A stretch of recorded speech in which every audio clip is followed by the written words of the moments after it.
Good afternoon, everyone. This is the Vermont House Committee on Commerce and Economic Development.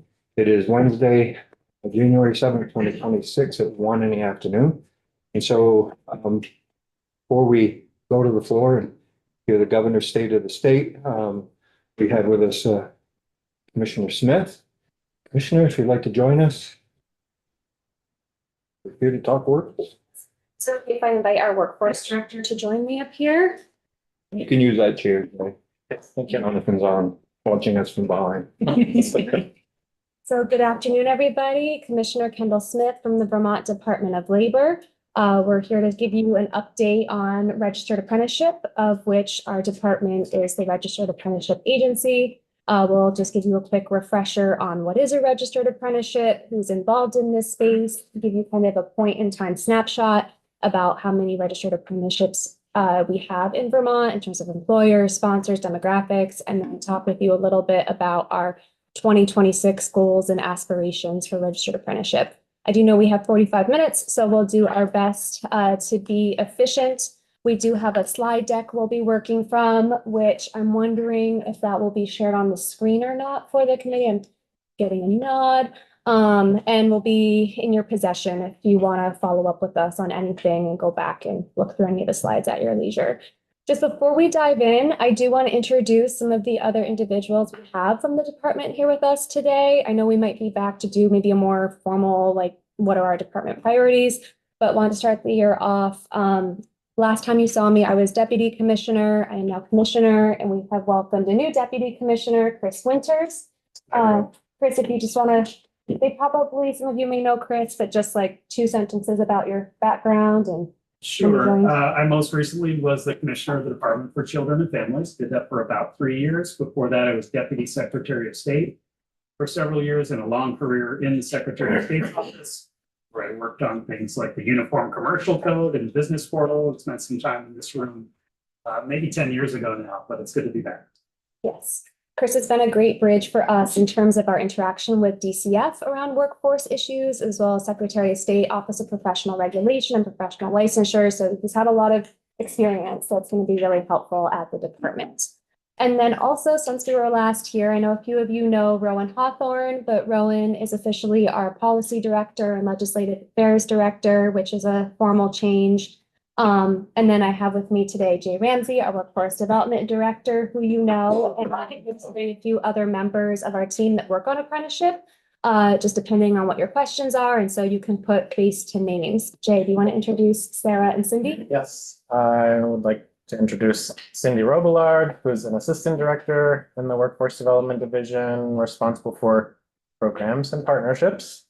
And Cindy's been with the department for Time. Comes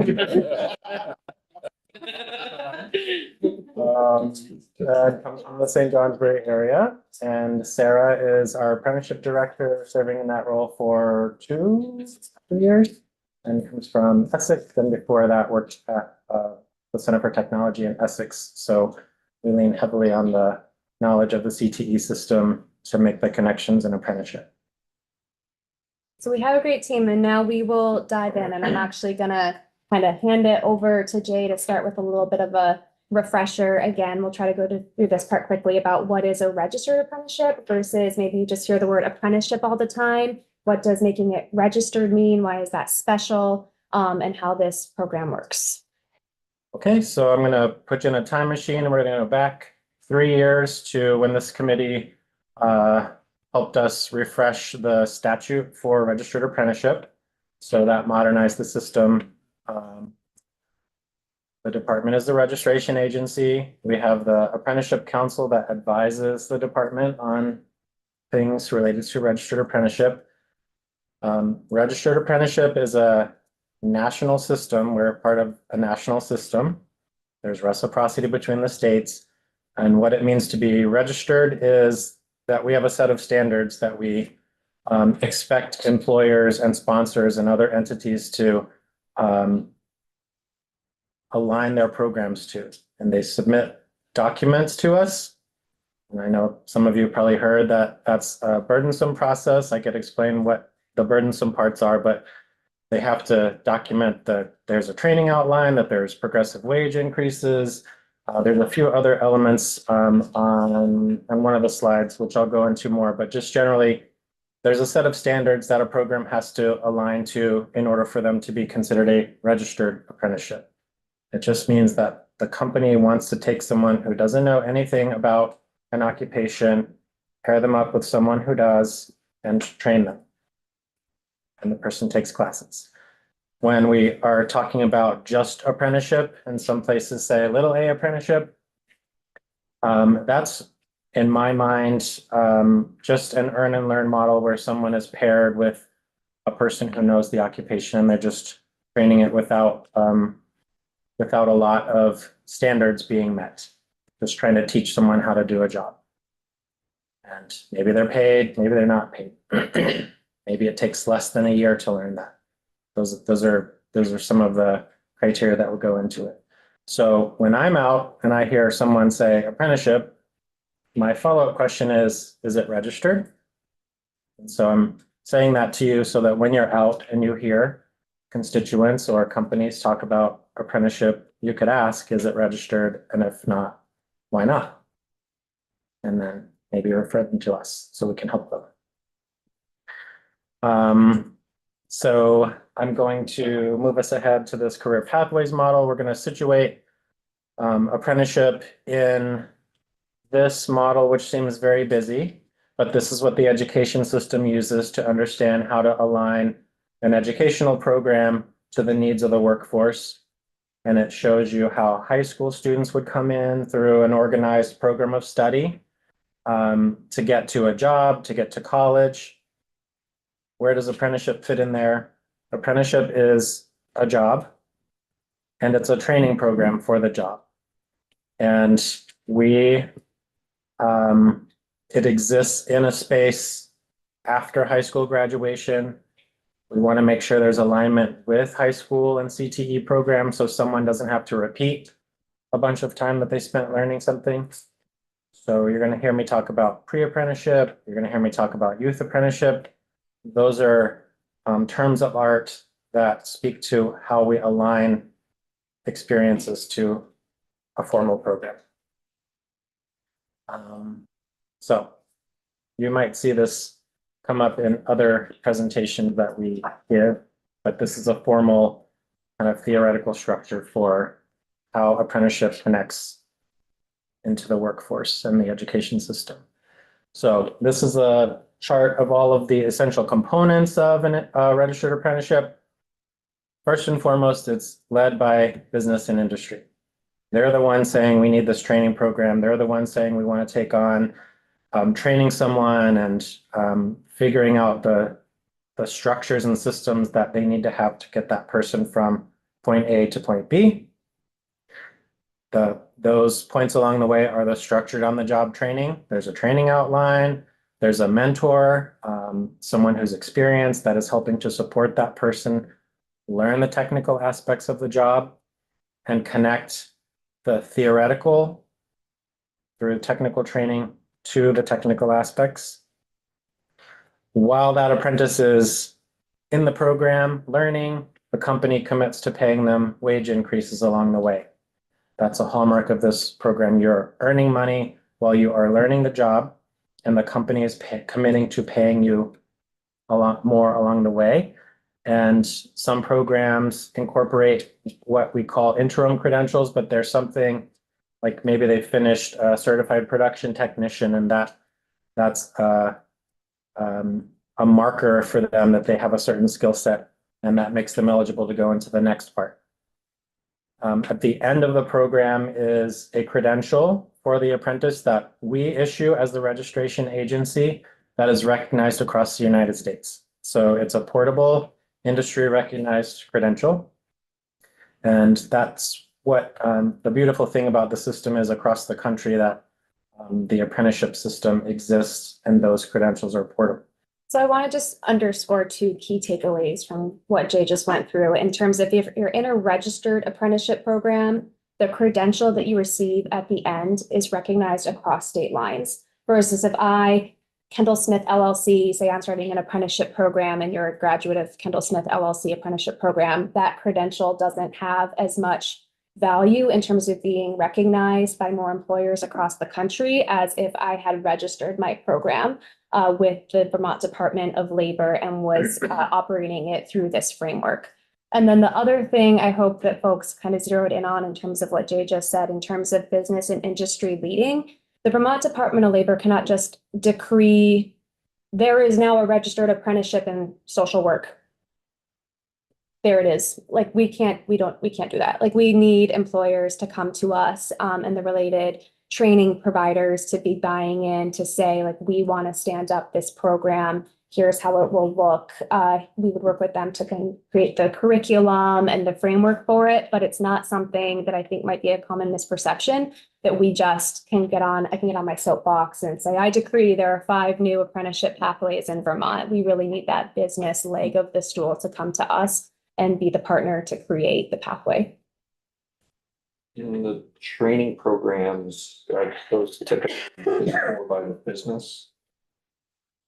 Business will pay for them, and businesses have all sorts of arrangements for how they do it. They want you to pass some want you to pass the class and then they'll reimburse you. Some of them pay for it all up front.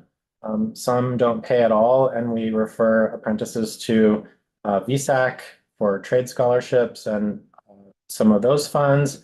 And then we also make sure we're helping if a company wants us, the department generally, to help, then we run the apprentices through an eligibility screening to see are they eligible for WIOA and or any of the other state funds that are available. So it's about the cost of the training, it's about the books, it's about any uniform requirements that they have, if they need steel-toed boots, any of those things. Some employers pay for, some of them don't, but there's not a program requirement. So employers that are paying for the training, there's also an expectation that as the training goes on, they're increasing their wages at the same time, right? Yeah. And I should say underneath all of this, there's a registered apprenticeship program can only be for occupations that take more than 2,000 hours or more than a year to learn. So the range is between 1 year and 5 years. Electrical and plumbing is a 4-year program. Some of the manufacturing programs are a year. And then we'll get into some of the other details of the way the program works, but there's 3 methods. One is based on time spent learning the job. One is a hybrid, and one is just competency-based. Just a couple of things to flag also on this. Sometimes the employer sponsors struggle with getting mentors to teach because maybe you have to have the right person to mentor someone. Maybe they don't have the right person, or they need to develop that skill set in someone before they can register the program, before they can launch it. The other piece that we get hung up on sometimes is where the related technical training comes from. CCV does a great job, Vermont State University does a great job, but they don't cover all of the areas that all of the apprenticeship programs would need. So you're going to hear us this session, while we're talking about CTE, we're going to want to talk about adult CTE as part of that system that connects to apprenticeship. That might come up in a couple of other slides too. So if we go on to the next slide, this is not an exhaustive list, but just trying to give you a sense of who the partners are that we work with. So any employer, including ones that find their way to us and ones that we seek out, licensing entities like the Agency of Education and the Department of Public Safety, all of our, any program that is connected to a licensed occupation has to be preparing that person for the licensure. So our electrical and plumbing programs are preparing someone to sit for the licensing test for electrical and plumbing.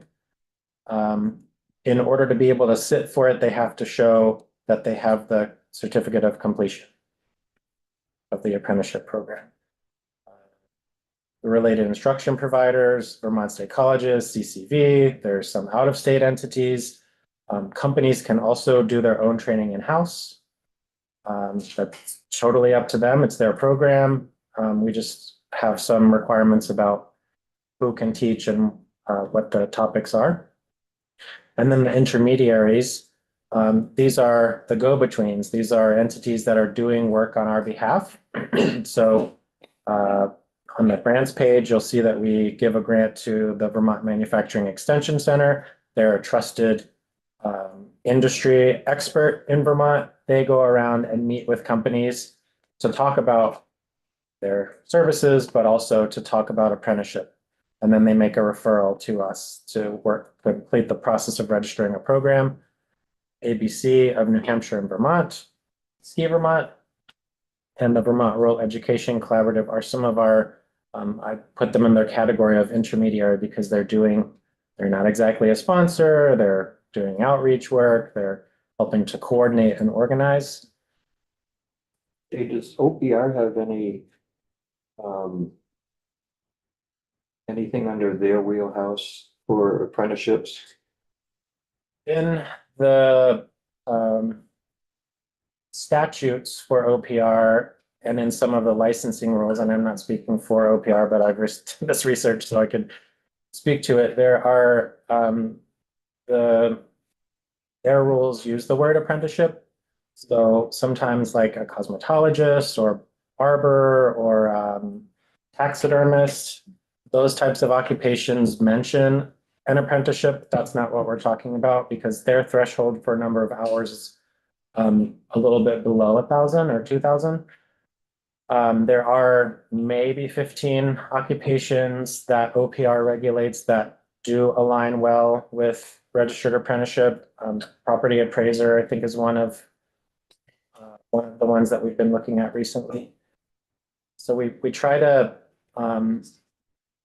be aware of where those connections are, and when a company wants to build a program, we might suggest that they set that up to be aligned with the licensure requirements. Just keeping an eye on the time. We're gonna let's try maybe next like 5 or 6 minutes to get through the rest of the refresher. All right. Just- So we'll move on to this next page. The next 2 slides are about on-ramps to apprenticeship. So an employer has to be able to say what skills they want someone to have in order to hire them as an apprentice. Sometimes people don't have those skills. So a pre-apprenticeship is intended to develop those skills so that an employer can hire them as an apprentice. We require, you helped us require this, that a pre-apprenticeship program has to have an employer sponsor connected.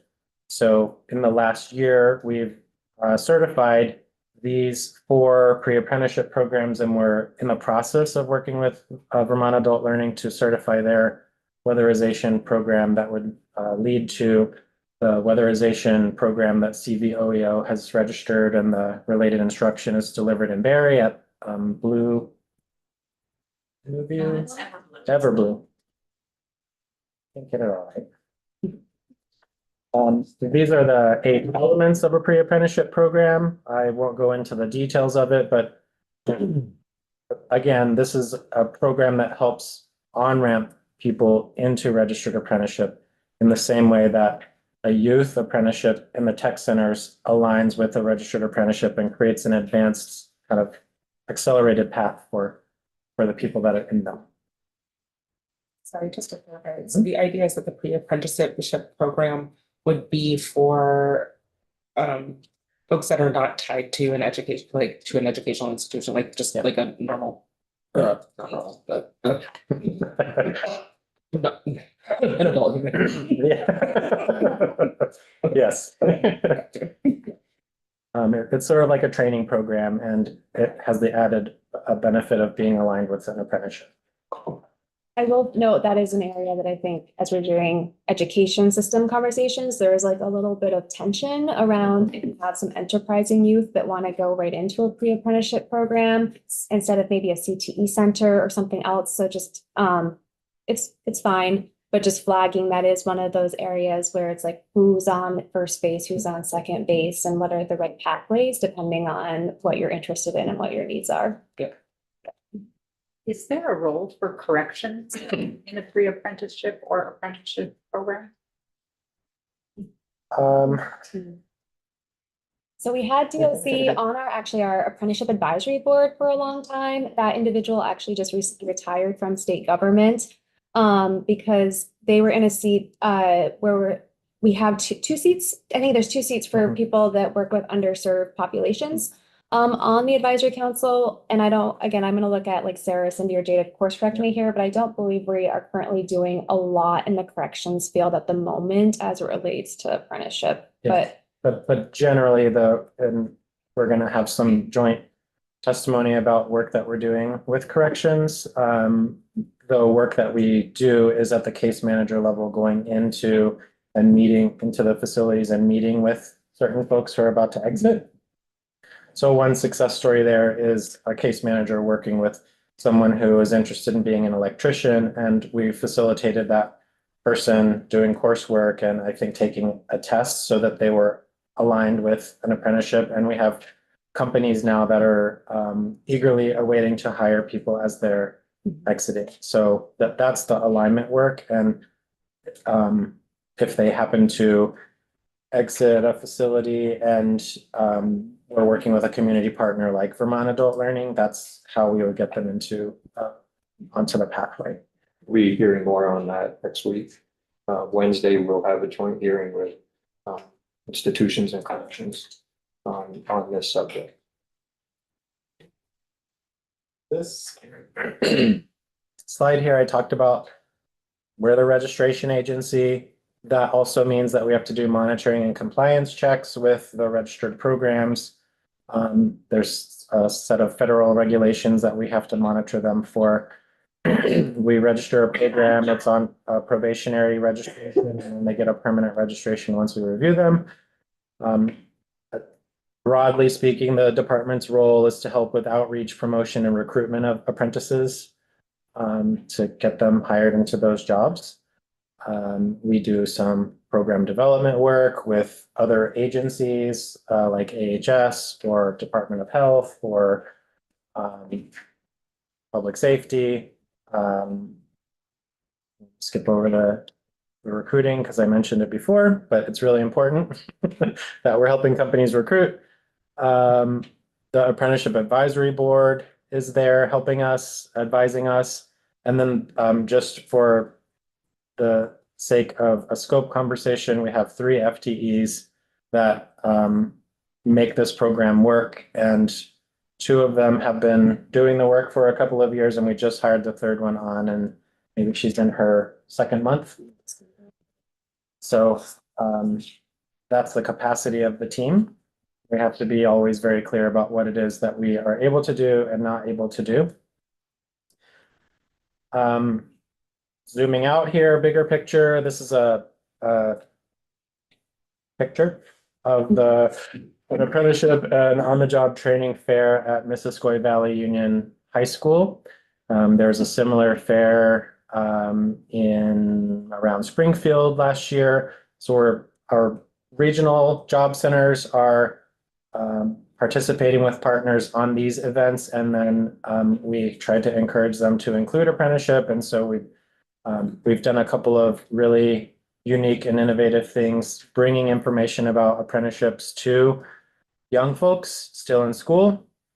I'm sure you have seen the headlines called the tool belt generation, but it's signaling a changing expectation of younger generations about what happens after they graduate high school. Many of them and their families don't want to take on debt for college. And they're looking to apply learning and learn with their hands.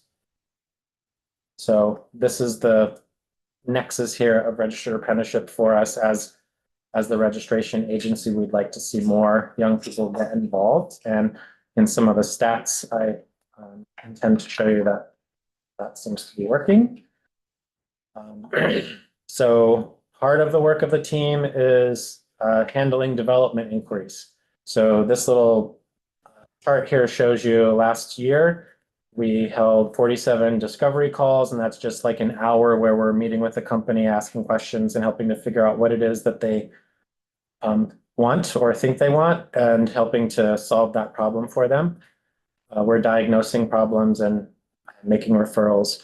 Of those 47, 13 of them converted to registered programs, and that led to 3 new occupations that hadn't been registered in Vermont before: weatherization technician, and then UVM Medical Center has surgical tech and sterile processing registered. They don't have any apprentices in them yet, but they're ready to go for that. And then 5 have a pending design completion. There's some things that they're still working out, like being an instructor or finding a mentor. So we get to the next slide, and this is in the report that we sent you, but just to call it out specifically, in the last year, general funds funded the program at 848, 720, and that pays for salaries, program administration. We give a grant to Vermont State University to be the sponsor and administrator of the electrical and plumbing program. We give a grant to VMEC to expand our capacity for outreach and manufacturing, because that's such an important sector here in Vermont.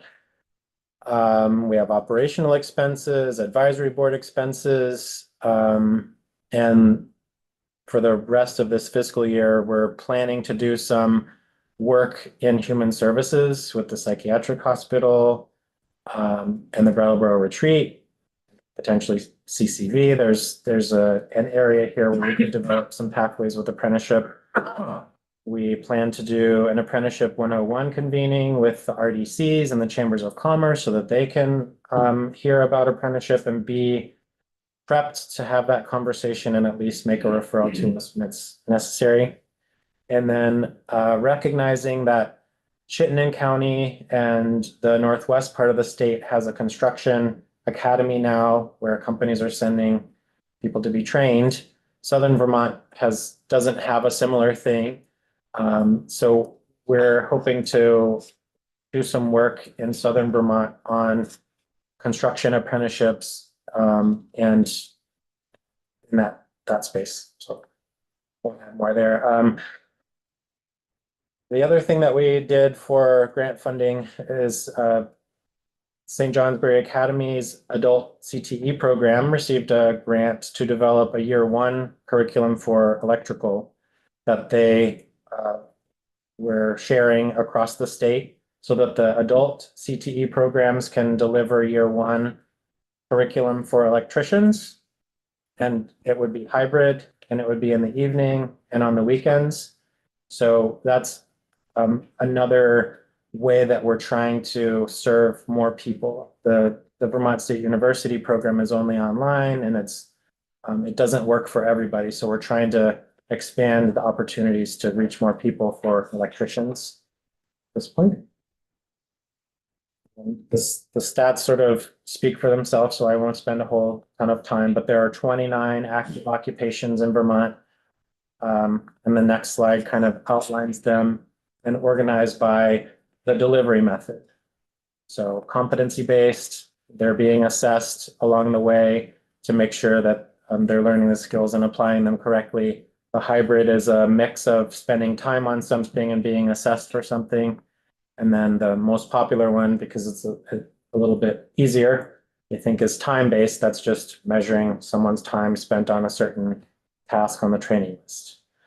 So you'll see there's a good representation, at least from my perspective, of sectors represented here. Manufacturing is there, building trades is there, healthcare is there, the municipal systems, wastewater treatment operator, and water systems operations, really important.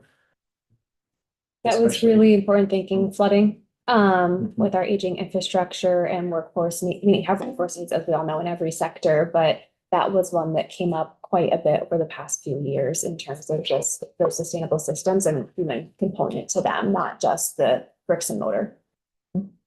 And you'll see teacher in 2 columns there, pre-K to 8 and a K to 12. That's some important work that we've been engaged in for about 3 years, maybe a little bit more than 3 years. And I can talk more about that. There's a slide about it.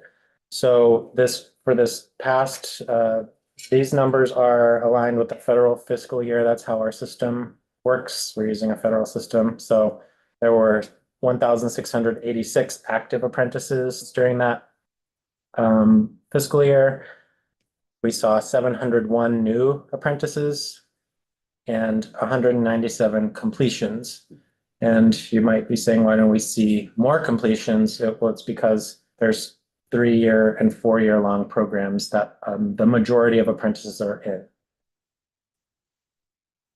So I want to highlight some 4 key trends here. We compared the last fiscal year with 2023, which we're treating as the baseline, to see how are we doing? What are we doing?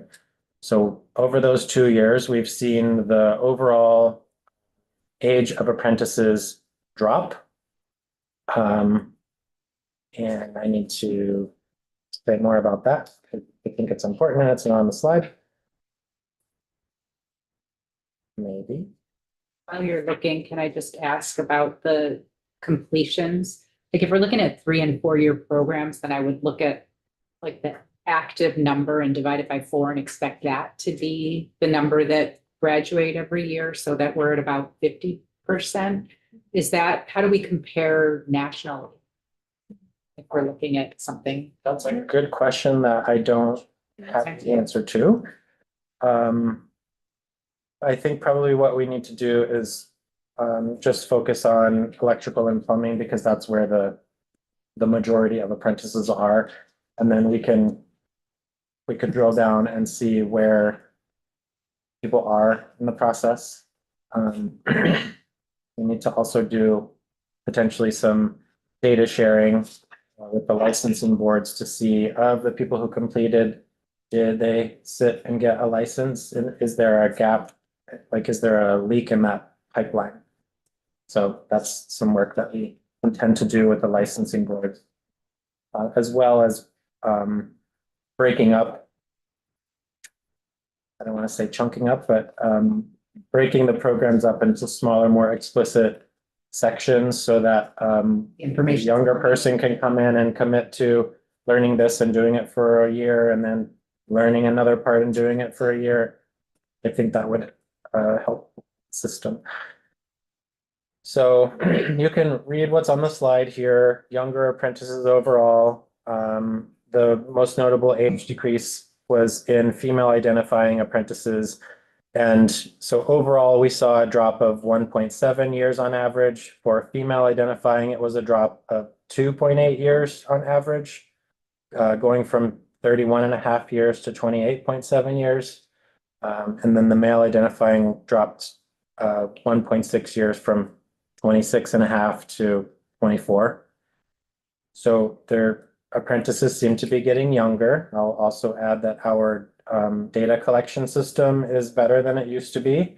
And the team is focusing on helping employers enter their information in a timely manner, so that helps too. The program availability more than doubled, meaning we're doing a lot of great work expanding and getting companies to register programs. But the disconnect is getting people into the programs, and that's a function of the labor market and trying to find workers to fill those roles. So I think there's more work for us to do to recruit and make young people aware and make parents aware.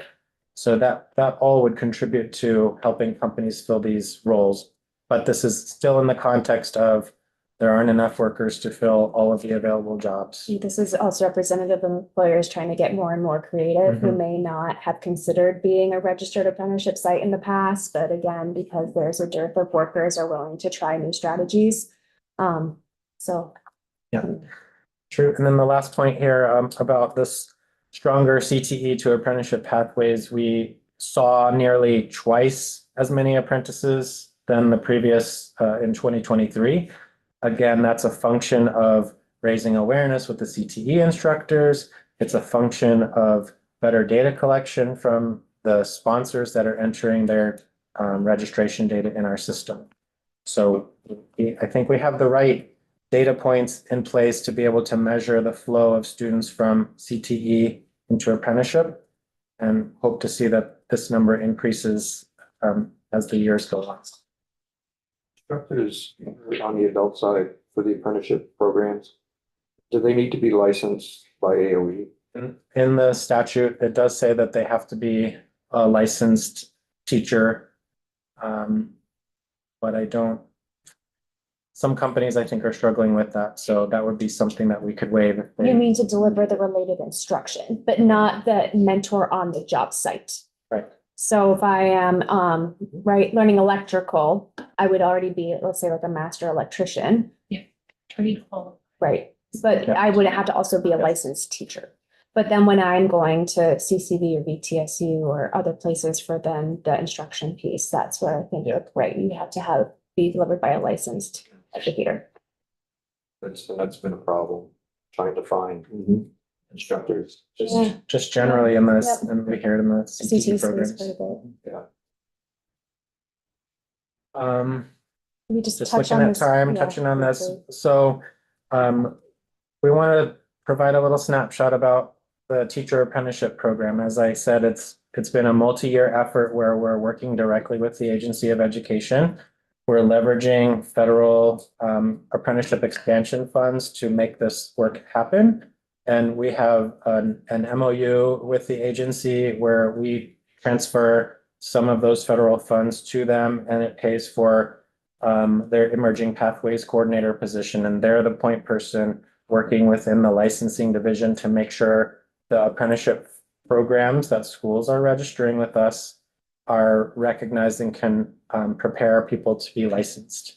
So it's a lot of details, but it's been a lot of hard work on Sarah and Cindy's part and our colleagues at the Agency of Education to make that happen. And so we started very small in the Northeast Kingdom and with 4 or 5 schools as sponsors, and then we've expanded now to where the agency is going to be the sponsor of the program, registering apprentices with us, and that means it's statewide.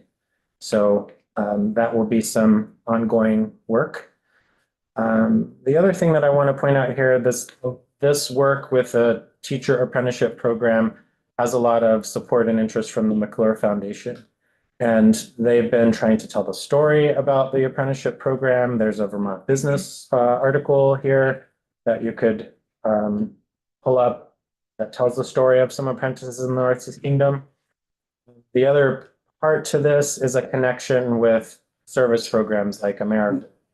And thank you both for coming to the Service Summit. That was sort of the kickoff for us to explore ways to connect service programs to the workforce development system. AmeriCorps brings in a lot of service members from other states. They're here, they love Vermont, they like our ideals and values, and we need to do some more intentional connecting to get them to stay here and work for our businesses. So we're highlighting a connection with a service member who decided to relocate to here. And that's what this image is showing you. Service is a pathway to relocate and to stay.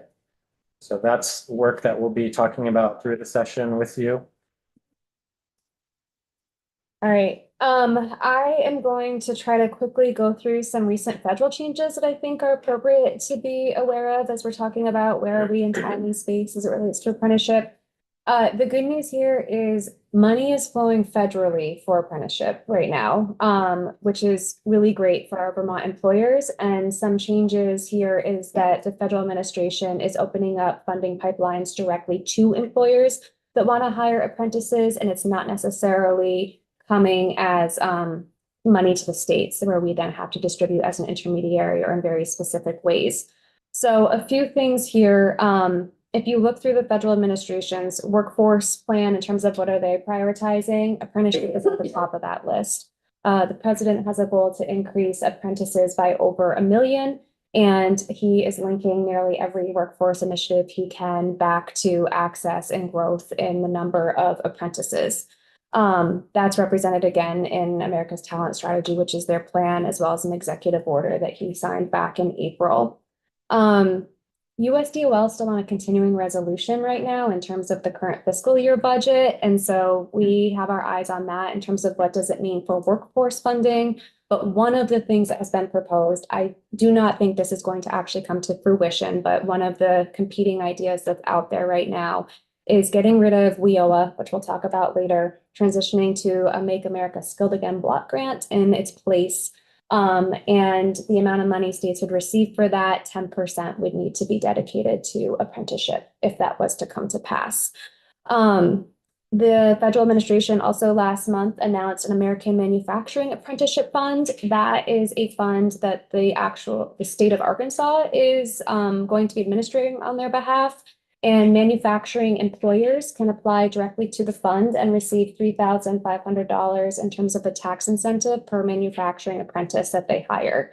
On the funding page that Jay just showed, we call them the SAFE, the State Apprenticeship Expansion Funds that we currently applied for and have that are funding our work for the teacher apprenticeship, as well as some construction apprenticeship initiatives.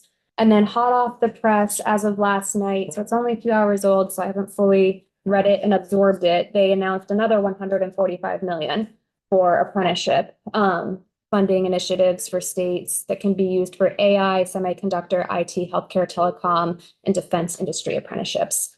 So the good news is, I mean, as you saw, we have a relatively small state budget for apprenticeship, but there might be some real opportunities for the states and for employers that want to pursue apprenticeship and growing apprenticeship directly through the federal government. So I will say that is a bright spot right now. If you are interested in apprenticeship, that there are resources out there that businesses can be connecting directly with. And we are starting to, with regard to the manufacturing incentive I just mentioned, we'll be putting together promotional materials for that to distribute starting at the end of this week. And then we'll be looking more into I'm sorry if that's coming from my child. What we announced, just ignore it for a minute, last night, or yeah, Chris, feel free to dig around in there.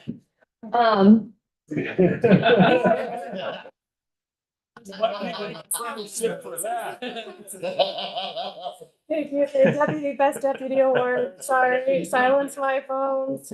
Thank you. All right.